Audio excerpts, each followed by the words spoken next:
আস্তা একটা রসুন দিয়ে দিলাম।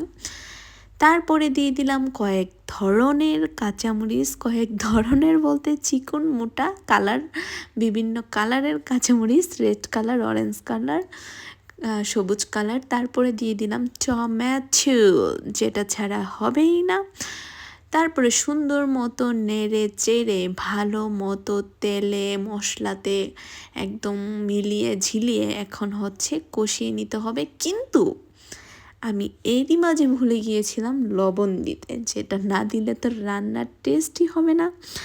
সো লবণটা হচ্ছে স্বাদ মতো, এটা আপনাদের ব্যাপার, আপনারা কীরকম লবণ খান।